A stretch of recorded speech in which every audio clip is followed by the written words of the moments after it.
मुझे आज भी याद है जब मुझे आईआईटी धनबाद में माइनिंग मिल रही थी और एनआईटी जमशेदपुर में मैकेनिकल। आईआईटी कानपुर में भी कुछ ऑप्शंस थे, बट ऐसा क्या हुआ कि मैंने एनआईटी जमशेदपुर मैकेनिकल को प्रेफर किया ओवर आईआईटी धनबाद माइनिंग। अगर मुझे आज मौका मिले तो मैं आईआईटी धनबाद माइनिंग को चूज करूंगा ओवर एनआईटी जमशेदपुर मैकेनिकल। और भैया ऐसा क्या होता है कि सिमिलर रैंक पे कोई तो टॉप एनआईटीज के आपके मैकेनिकल चूज कर रहे हैं तो कोई मिडिल एनआईटीज के इलेक्ट्रॉनिक्स। ऐसा क्या होता है, कैसे डिसाइड करते हैं कि सिमिलर रैंक पे हमें कब कौन सा ऑप्शन प्रेफर करना चाहिए? क्या भैया एनआरएफ रैंकिंग क्राइटेरिया होता है? अगर एनआरएफ रैंकिंग क्राइटेरिया होता तो क्या हमारे पास, अगर आप टॉप एनआरएफ रैंकिंग के कुछ कॉलेजेस देख लो, वहां पर कुछ ऐसे कॉलेजेस होते जिनका आप एप्लीकेशन फॉर्म भी ना भरे हो या आप उनका नाम भी ना सुने हो। आप एक बार टॉप 100 एनआरएफ रैंकिंग का लिस्ट निकालना, कुछ एनआईटी जैसे मिलेंगे जो उस लिस्ट में है भी नहीं, और कुछ ऐसे कॉलेजेस मिलेंगे जिनका आपने नाम भी ना सुना हो, और रिसर्च करोगे तो शायद आप एडमिशन लेना प्रेफर भी नहीं करोगे। तो क्या एनआरएफ रैंकिंग क्राइटेरिया है? और अगर है तो किस हद तक है? नहीं है तो कितना हमें इग्नोर करना है? सारी चीजें हम आज के इस वीडियो में कवर करेंगे, और इसके अलावा और बहुत से पैरामीटर्स जिस पे हमें ध्यान देना है, जिस पे ध्यान नहीं देना है। सो हाय, दिस इज प्रभात रंजन। स्वागत करता हूं आज की इस नए यूट्यूब वीडियो में जिसमें हम कवर कर रहे हैं भैया सबसे बड़ी गलतियां जो स्टूडेंट्स करते हैं इंजीनियरिंग कॉलेज एडमिशन में, इंजीनियरिंग कॉलेज सिलेक्शन के वक्त। कॉलेज वर्सेस ब्रांच हो गया, बहुत सारी चीजें, बहुत सारे पैरामीटर्स होते हैं। देखो एग्जैक्टली एक एक स्टेप, कौन सा प्रायोरिटी, कितना, क्या कुछ, सारी चीजें कवर कर पाना एक वीडियो मुश्किल है, क्योंकि तभी तो इतने सारे मल्टीपल वीडियोज आ रहे हैं। बहुत सारे अपलोडेड है, बहुत सारे आ रहे हैं, बट इस एक वीडियो में हम कवर करेंगे भैया मैक्स टू मैक्स सारे इंपॉर्टेंट पैरामीटर्स, जहां पर स्टूडेंट्स गलती करते हैं कि कम से कम ये आपके जो पेन एरियाज है इनसे आप बचो। मतलब ये जो सबसे मोस्ट इंपॉर्टेंट क्रिटिकल पॉइंट्स है, इन पे ध्यान दो। कहां ध्यान देना है, कहां नहीं ध्यान देना, इन पे बिल्कुल गलती मत करना। तो सबसे पहली जो 3 पैरामीटर्स हमने कवर किया वो हमारे लिए सबसे जरूरी है, पहले उन्हें कवर करते हैं, फिर उसके साथ और उसके बाद और पैरामीटर्स भी कवर करेंगे।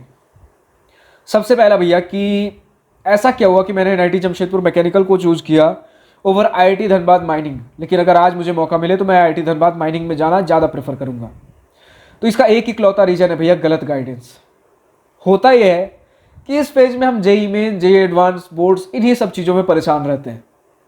दिन भर बस जेई मेन, जेई एडवांस अच्छा रैंक आ जाए। अब एक बार अच्छा रैंक आ गया, उसका करना क्या है? मुझे आईआईटीज मिल रहे हैं, एनआईटीज मिल रहे हैं, मुझे अलग अलग ब्रांचेस मिल रहे हैं। ठीक है भैया, मुझे पता है कि आईआईटीज बढ़िया होते हैं, सबसे बढ़िया। फिर आपका उससे नीचे एनआईटी आता है, उससे नीचे ट्रिपल आईटी, जीएफटीआई वगैरह आ गया। फिर उसके बाद आपके कुछ प्राइवेट कॉलेजेस। बट भैया प्राइवेट कॉलेजेस में बिट्स पिलानी भी है, तो इसे किन आईआईटीज किन एनआईटीज के साथ रखूं, क्या करूं?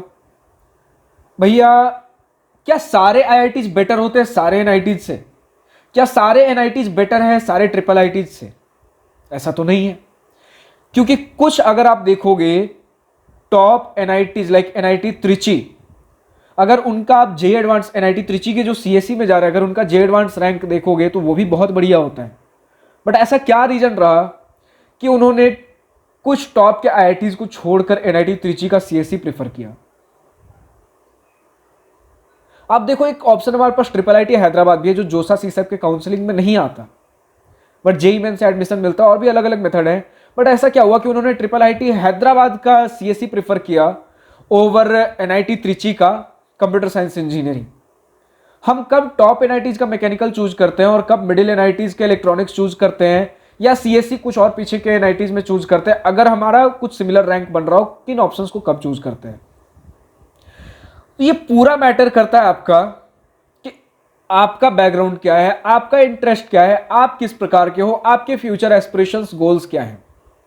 जैसे एक अगर छोटा सा मैं आपका ट्रिपल आईटी हैदराबाद का सीएससी वर्सेस एनआईटी त्रिची का सीएससी ले लूं, अगर आपको कोर रिसर्च में जाना हो तब आपके लिए ट्रिपल आईटी हैदराबाद का सीएससी बेटर है। लेकिन अगर आपको प्लेसमेंट्स भी वैसे ही चाहिए, लेकिन इसके साथ कॉलेज जो प्लेसमेंट्स लगभग आपको सिमिलर देखने को मिलेंगे ट्रिपल आईटी हैदराबाद के सीएससी और एनआईटी त्रिची के सीएससी में, बट अगर उसके साथ मुझे कॉलेज लाइफ एंजॉय करना हो तब आपके लिए एनआईटी त्रिची का सीएससी कहीं बेहतर। प्लेसमेंट्स में दोनों बढ़िया है, लेकिन रिसर्च में आपका ट्रिपल आईटी हैदराबाद सीएससी, और कॉलेज लाइफ के मामले में एनआईटी त्रिची का सीएससी। ऐसे अलग अलग पैरामीटर्स होते हैं जो हमें क्या चाहिए उस पर मैटर करता है। तभी बोलते हैं ना सिमिलर रैंक पे कोई कुछ तो कोई कुछ ऑप्शन कंसिडर कर रहे हैं।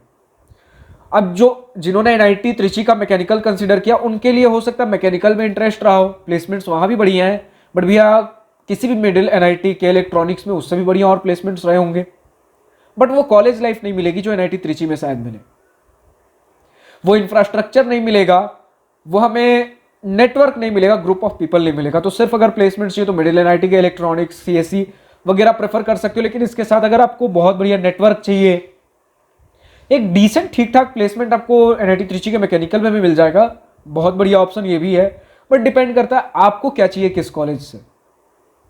फिर अगर बात कर ले जो मेरे केस में हुआ था कि मुझे क्या गलत गाइडेंस मिली थी, एनआईटी जमशेदपुर का मैकेनिकल क्यों, मुझे ये बोला गया कि मैकेनिकल ब्रांच माइनिंग से बहुत बेहतर है। तो मतलब लिटरल मुझे ये गाइडेंस मिली कि मुझे जिससे मैंने पूछा, अब मैंने किससे पूछा ये भी बताऊंगा क्योंकि ये भी फैक्टर बहुत मैटर करेगा आप किससे पूछ रहे हो। मुझे ये बताया गया कि भैया मैकेनिकल तो बहुत बढ़िया है माइनिंग से, क्योंकि आपका computer science, electronics, mechanical, electrical, civil, ये सारे कुछ टॉप के ब्रांचेस, ध्यान रखना सिविल भी, मैंने अभी सिविल का भी नाम लिया, ये भी हमारे पास एक क्राइटेरिया बनेगा, ये सारे कुछ टॉप के ब्रांचेस हैं, तो ये अगर मिल रहा हो तो ये ले लो। एनआईटी भी बहुत बढ़िया कॉलेज है और आईआईटी भी ठीक है अपनी जगह, आईआईटी भी बहुत बढ़िया है, एनआईटी से थोड़ा बेटर है, बट 4 साल बाद तुम्हारे पास ब्रांच रहेगा। क्या ये गाइडेंस सही थी? अब मुझे तो उस समय क्या पता, मैं जेईई मेन वगैरह का प्रिपरेशन कर रहा था, एक्चुअल मैंने कॉलेज लाइफ देखा नहीं था। आईआईटी बेटर होता है एनआईटी से, लेकिन किन किन टर्म्स में, किन किन रेस्पेक्ट में प्लेसमेंट हो गया, कॉलेज लाइफ हो गया, किस हद तक किस आईआईटी को कितना किस एनआईटी से प्रेफर करना चाहिए, चलो एक बार के लिए ये पता कर भी ले, लेकिन ब्रांचेस के अंदर क्या होता है, एक बार उस ब्रांच से आप पास आउट हो जाओ, फिर उसके बाद आपके पास करियर में चांसेस, ऑप्शंस क्या क्या होंगे, ये सारी चीजें हमें ज्यादा डिटेल में नहीं पता होता। तो हम सोचते भैया जो हमसे 1-2 साल पहले सीनियर बैच हैं उनसे पूछ लेते हैं, वो कॉलेज के अंदर है, वो ज्यादा हमें बेहतर गाइड कर पाएंगे। बट क्या ये डिसीजन सही था? तो देखो, प्लेसमेंट्स के बारे में अगर हम बात कर लेना तो आज की डेट में 2 तरीकों में चीजें कैटेगराइज्ड है, सर्किटल और नॉन सर्किटल। सर्किटल में आपका आता है भैया computer science, electronics, electrical, computer science से और रिलेटेड ब्रांचेस लाइक आईटी हो गया, फिर कुछ में सीओ जैसे ब्रांचेस होते हैं, फिर अगर इलेक्ट्रॉनिक्स में चल जाओ तो इलेक्ट्रॉनिक्स के अंदर ईटीई, ईसीई, बहुत सारे प्रकार के आपको ब्रांचेस मिल जाएंगे, कुछ वीएलएसआई स्पेशलाइजेशन इलेक्ट्रिकल में भी आपको देखने को मिल जाएगा, फिर इलेक्ट्रिकल एंड इलेक्ट्रॉनिक्स इंजीनियरिंग, इस तरीके के जो ब्रांचेस मिलेंगे ना इलेक्ट्रिकल तक, ये आपके सर्किटल ब्रांचेस हैं, यहां तक प्लेसमेंट ठीक ठाक चलता है। फिर उसके बाद मैकेनिकल से आपके प्लेसमेंट्स में बहुत डिफरेंस देखोगे, इलेक्ट्रिकल से मैकेनिकल के बीच बहुत सारे कॉलेजेस में बहुत डिफरेंस देखने वाले हो, खासकर बढ़िया कॉलेजेस में।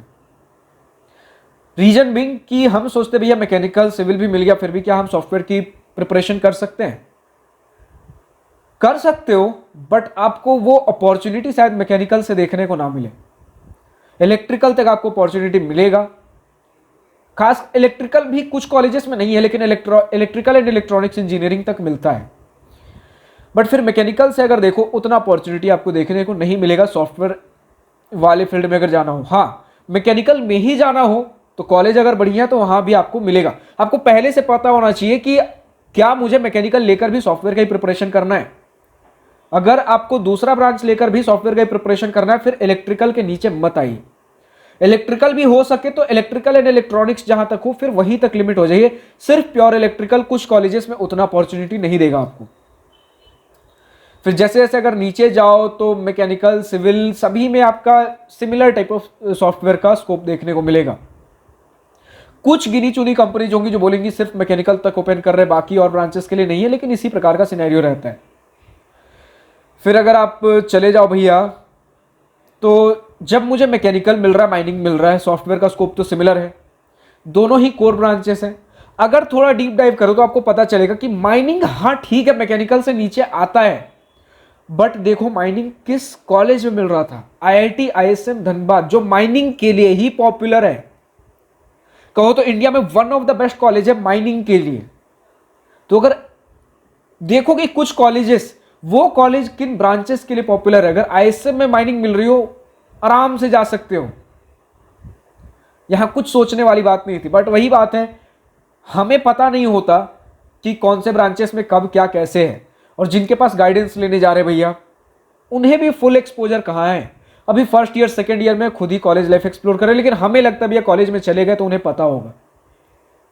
तो पूरा डिसीजन हमारे हाथ में होता है, हम किन से गाइडेंस ले रहे हैं। तो वही है कि जो गलती मैंने की वो गलती आप ना करो। अब हाँ, आईआईटी कानपुर में भी कुछ ऑप्शंस मुझे मिल रहे थे, बट अभी भी अगर मुझे ऑप्शन मिले तो भैया आईआईटी कानपुर तो बेटर है आईआईटी धनबाद से। फिर आप आईआईटी कानपुर के ऑप्शंस क्यों नहीं बोल रहे हो? क्योंकि वहां मुझे बीएसएमएस कोर्सेज, बीएसएमएस प्रोग्राम्स मिल रहे थे, लेकिन मुझे करना है बीटेक। ठीक है, तो अब यहां भी आपके पास है, लेने वाले उस रैंक पे बीएसएमएस भी ले रहे हैं, बट क्या आपको प्रॉपर रिसर्च में जाना है तब बीएसएमएस चूज करो। लेकिन अगर रिसर्च में नहीं जाना है, बीटेक करना है, प्लेसमेंट्स लेना है, कॉर्पोरेट कोर वगैरह में जाना है, जॉब करनी है, तब आप बीटेक की तरफ जाओ। प्रॉपर आपके हाथ में, आप क्या चूज करना चाहते हो। फिर अगर बात कर ले भैया क्या एनआईआरएफ मैटर करता है, तो वो तो मैंने शुरू में ही बोल दिया। कुछ ऐसे प्राइवेट कॉलेजेस आपको टॉप 100 मिलेंगे जिसका आपने नाम भी ना सुना हो, और अगर सुन भी लिया हो, रिसर्च करोगे तो शायद प्रेफर ना करो। और कुछ ऐसे एनआईटीज भी है जिनमें आप जाने के बारे में सोचते हो और जब रिसर्च किया टॉप 100 में भी नहीं है। जैसे मैं खुद की कॉलेज एनआईटी जमशेदपुर के बारे में बात कर लूं, अब मैंने एनआईटी जमशेदपुर मैकेनिकल के बारे में इतना बोल दिया कि भैया उतना बढ़िया नहीं है, लेकिन किससे बढ़िया नहीं है? आईआईटी धनबाद के माइनिंग से बढ़िया नहीं है। बट क्या एक्चुअली खराब है? बिल्कुल नहीं। मैं कंपेयर कर रहा हूं कि आईआईटी धनबाद का माइनिंग बेटर है एनआईटी जमशेदपुर मैकेनिकल से, बट क्या खराब है? नहीं, खराब मैं नहीं बोल रहा हूं, बट इससे बेटर ऑप्शंस क्या क्या है वो मैं बता रहा था। तो जो आप एनआईटी जमशेदपुर को देखते हो ना, वो अभी टॉप 100 में नहीं है। तो एनआईआरएफ का बहुत क्राइटेरिया है। एनआईआरएफ अगर आप देखो, प्लेसमेंट्स बोल सकते हो बहुत ही एक लोअर पैरामीटर होता है। बहुत से ऐसा पैरामीटर्स है एनआईआरएफ डिसाइड करने के लिए जो एक स्टूडेंट को एडमिशन लेते समय मैटर नहीं करता, और इनफैक्ट आप पूरा 4 साल बिता दोगे तो भी मैटर नहीं करेगा। तो एनआईआरएफ से जज नहीं करना है हमें। हाँ, एक हद तक कर सकते हो, अगर 100 के बाहर चला गया है और कॉलेज अगर नया नया है तब प्लेसमेंट्स में दिक्कत कर सकता है, क्योंकि बहुत सारे कंपनीज टॉप 100 को प्रेफर करती हैं, 100 के बाहर प्रेफर नहीं करती है एनआईआरएफ में। वो ज्यादा एनआईआरएफ में दिमाग नहीं लगाती कि क्या है कैसे है। तो ये सारा कुछ रीजन है। तो भैया क्या एनआईटी जेएसआर को इंपैक्ट करेगा एनआईआरएफ की वजह से? उतना नहीं। हाँ, कुछ कंपनीज ने मना किया, लेकिन उतना नहीं, क्योंकि जो कंपनीज बार बार आती हैं उन्हें कॉलेज का रेप्यूटेशन पता है, कॉलेज से लोग कैसे जा रहे, क्या कुछ जा रहे, उनका कॉलेज के साथ रिलेशन है। कुछ कंपनीज मना करती हैं, बट कुछ कंपनीज को कॉलेज का रेप्यूटेशन पता है। नए कॉलेजेस को हैम्पर करता है एनआईआरएफ, और पुराने कॉलेजेस में भी कुछ कंपनीज हाँ ना करती हैं, बट ओवरऑल पुराने कॉलेजेस को मैटर नहीं करता इतना। ठीक है, तभी देखोगे बहुत सारे ऐसे कॉलेजेस है जो 200 to 250 की रैंकिंग लेकर बैठे, लेकिन स्टिल बढ़िया प्लेसमेंट्स प्रोवाइड कर रहे हैं। हाँ, आईआईटीज एनआईटीज की लीग में नहीं है, लेकिन स्टिल अपने लीग से काफी बेटर प्लेसमेंट्स प्रोवाइड कर रहे हैं। तो पूरा कॉलेज के नेटवर्क के ऊपर भी होता है, कॉलेज का ब्रांड वैल्यू कैसा है, बहुत सारी चीजें। तो एनआईआरएफ हमारे लिए उतना मैटर नहीं करता। दूसरी बात, जब आप गाइडेंस लेते हो तो किन सीनियर से गाइडेंस ले रहे हो ये हमें पता होना चाहिए। तो पहला पैरामीटर भैया, मैंने क्यों चूज किया गलत गाइडेंस, तो किन सीनियर से पूछ रहे हो ये आपको पता होना चाहिए। और अगर आपको नहीं मिल रहा तो मैं बैठा हूं, आप कमेंट सेक्शन में पूछो जो आपको डाउट है। अगर डेडिकेटेड वीडियो बनना होगा वीडियो बनेगा, 1-on-1 बात करना आपके लिए मेंटरशिप प्रोग्राम से लिंक नीचे डिस्क्रिप्शन में दिया गया, आप रजिस्टर करो, 1-on-1 गूगल मीट पे बैठ के बातें करेंगे। फिर दूसरा जो हमारे पास था भैया कि सिमिलर रैंक पे कोई कुछ तो कोई कुछ प्रेफर कर रहा है। एक तो गाइडेंस यहां भी रीजन है, और दूसरा भैया आपको क्या चाहिए। ठीक है, तो इन्हीं सारी चीजों को लेकर तो हमारे आगे आने वाले वीडियोज आएंगे कि आपको क्या चाहिए, कैसे, किन केसेस में क्या देखना है। फिर सिविल वाला भी एक हम बात करेंगे। एनआईआरएफ देख ही लिया कितना किस हद तक देखना है। एक बात कर ले भैया सिविल इंजीनियरिंग। सिविल के बारे में अगर हम बात कर लेना तो सिविल के लिए एक डेडिकेटेड वीडियो बनाना पड़ेगा, क्योंकि अगर आप देखो तो सिविल को हम टॉप ब्रांचेस में लेकर चलते हैं, लेकिन अगर प्लेसमेंट्स देख लो तो एनआईटी जमशेदपुर में देख लो, मेटलर्जी प्रोडक्शन में बेटर प्लेसमेंट्स रिकॉर्ड आपको देखने को मिलेंगे income as comparison to civil. अगर आप सिविल से कंपेयर करो तो उनसे बेटर एवरेज पैकेज। हाँ, प्लेसमेंट परसेंटेज बढ़िया, लेकिन वो एनआईटी जमशेदपुर में वैसा प्लेसमेंट परसेंटेज है क्या सारे कॉलेजेस में ऐसे हैं? नहीं। तो लोग सिविल को क्यों प्रेफर कर रहे हैं? सिर्फ वही बोल सकते हो कि एक हवा बनी हुई है कि सिविल बेटर है, एक हवा बनी हुई है कि सिविल बेटर है मेटलर्जी प्रोडक्शन वगैरह से। बट क्या भैया ये हवा सही है कि गलत है? अगेन, किसी के लिए सही है, किसी के लिए गलत है। अगर आपको सिविल में प्रॉपर कोर इंटरेस्ट हो, सिविल ले सकते हो। सिर्फ प्लेसमेंट्स चाहिए तो फिर मेटलर्जी प्रोडक्शन को प्रेफर कर सकते हो। लेकिन भैया क्या सारे कॉलेजेस में प्रेफर कर सकते हैं? नहीं। अगर टॉप कॉलेजेस में हो तब प्लेसमेंट्स के लिए आप मेटलर्जी प्रोडक्शन को प्रेफर कर सकते हो ओवर सिविल, अगर सिर्फ प्लेसमेंट्स ऑन कैंपस आपको चाहिए। अगर आपको कुछ कंपटीशन ज़्यादा है लेकिन अगर गवर्नमेंट जॉब की तरफ जाना हो, कुछ रेलवे में हमारे पास कुछ ऑप्शंस होते हैं, अगर आप इंजीनियरिंग सर्विसेज के थ्रू जाना चाहते हो, इंजीनियरिंग सर्विसेज एग्जाम हमारे पास होता है, इनके थ्रू जाना चाहते हो, या फिर आईएएस जिसे हम कहते हैं, इनके थ्रू जाना चाहते हो, कंपटीशन बहुत ज़्यादा है। बट अगर ये सारी चीज़ें करना चाहते हो तो फिर कुछ ल्यूक्रेटिव जॉब्स है जो बाकी ब्रांचेस आपको ना दे सके, मतलब उनमें भी है, मैकेनिकल वगैरह में भी है, लेकिन थोड़े से बेटर आपको रेलवे वगैरह में जाते हो। सिविल में जितना मुझे सिविल के स्टूडेंट से पता चला है, प्रोफेसर से पता चला है, इधर ऑप्शंस है आपके पास, बट कंपटीशन बहुत ज़्यादा है तो हर किसी को मिलेगा ये तो फिर बहुत दूर दूर का सपना है। बहुत ज़्यादा अगर डेडिकेटेड हो सिविल को लेकर फिर जा सकते हो। बट बात कर ले भैया एसएससी यूपीएससी वगैरह, ये तो आप किसी ब्रांच से कर सकते हो। और अगर आप टॉप कॉलेज से सिविल ले रहे हो तो शायद इतना प्रिपरेशन करने का आपको मौका ही ना मिले, समय ही ना मिले। अगर लोअर कॉलेज के बारे में बात कर ले तब मेटलर्जी और प्रोडक्शन शायद आपके लिए ऑप्शन ना हो, क्योंकि लोअर कॉलेजेस में आपके पास ऑन कैंपस प्लेसमेंट्स नहीं होते इन सभी ब्रांचेस में। सिविल में भी नहीं होगा, मेटलर्जी प्रोडक्शन इन सभी ब्रांचेस में भी नहीं होगा, इनफैक्ट मैकेनिकल वगैरह में भी नहीं होगा। तो बात करते भैया फिर ऑफ कैंपस प्लेसमेंट किस में लेना ज़्यादा आसान है। यहां पर फिर सिविल में आपको ऑफ कैंपस लेना ज़्यादा आसान है, लेकिन पैकेजेस उतने ज़्यादा नहीं होंगे। मेरे खुद के कुछ जान पहचान में लोग हैं, 8-10 हज़ार, 5-6 हज़ार, 7 हज़ार, 8 हज़ार से उन्होंने चालू किया, 4-5 साल में अभी 50-60 हज़ार पे बैठे हुए हैं। लेकिन शायद मेटलर्जी वगैरह करके, प्रोडक्शन करके ऑफ कैंपस जॉब लेना इतना आसान ना हो। जॉब्स यहाँ पे मिल जाएंगे सिमिलर पैकेजेस पे, लेकिन सिविल में इस रेंज में आपको इस पैकेजेस पे जॉब ढूंढना ज़्यादा आसान है इन कंपेरिजन टू आपका मेटलर्जी और आपका प्रोडक्शन जैसे ब्रांचेस। तो ये सारी चीज़ें हमें ध्यान में रखनी है। हाँ, मैकेनिकल और सिविल अगर देख लो तो मैकेनिकल भी उतना ही आसान है जितना सिविल। मैकेनिकल में भी जॉब्स हैं अगर ऑफ कैंपस कम पैकेजेस में आप जाना चाहते हो। ज़्यादा पैकेजेस के लिए फिर आपको फाइट करना पड़ेगा, या फिर कम पैकेज से धीरे धीरे ग्रोथ करनी पड़ेगी ऑफ कैंपस में अगर लोअर कॉलेज से हो तो ऐसी बहुत से पैरामीटर्स हैं जिनके बारे में हम और आगे आने वाले वीडियोज़ में ध्यान देंगे, लेकिन आज हमने मोस्ट क्रूशियल टॉपिक्स के ऊपर बात किया। तो और जो भी कुछ डाउट्स है कमेंट सेक्शन में लिख सकते हो, और इसी प्रकार के बहुत सारे और वीडियोज आएंगे, किन बातों में हमें कैसे कब क्या ध्यान देना है, कितना ध्यान देना है। तो चैनल के साथ बने रहो। हम क्लास 10 एंड बिलो वाले टॉपिक्स भी कवर कर रहे हैं, उन सभी स्टूडेंट्स के पेन पॉइंट्स को भी हम पकड़ रहे हैं। फिर 11-12 IIT जेईई को लेकर भी चीज़ें डिस्कस कर रहे हैं। हम डिस्कस कर भी इंजीनियरिंग कॉलेज एडमिशन को लेकर भी, बेस्ट कॉलेज सिलेक्शन को लेकर भी, एक बार कॉलेज में चले गए उससे रिलेटेड इंटर्नशिप, प्लेसमेंट, बहुत सारी चीजें भी कवर कर रहे हैं। इनसे रिलेटेड जो भी डाउट्स हो आप कमेंट सेक्शन में पूछ सकते हो। और अगर डायरेक्ट 1-to-1 गूगल मीट पे बैठ के आपको डिस्कशन चाहिए, बातें पूछनी हो, समझनी हो, तो उसके लिए मेंटरशिप प्रोग्राम ज्वाइन कर सकते हो। मेंटरशिप प्रोग्राम का भी लिंक नीचे डिस्क्रिप्शन में दिया गया। फिलहाल आज की इस वीडियो में इतना ही। अगर वीडियो पसंद आई तो लाइक शेयर दिल खोलकर करिएगा, और अगर कुछ दिल की बातें, कुछ मन की बातें लिखकर बतानी या पूछनी हो तो कमेंट सेक्शन आप ही के लिए तो है। Thank you for watching this video. Good bye, nice day, wish you all the best for future, enjoy journey.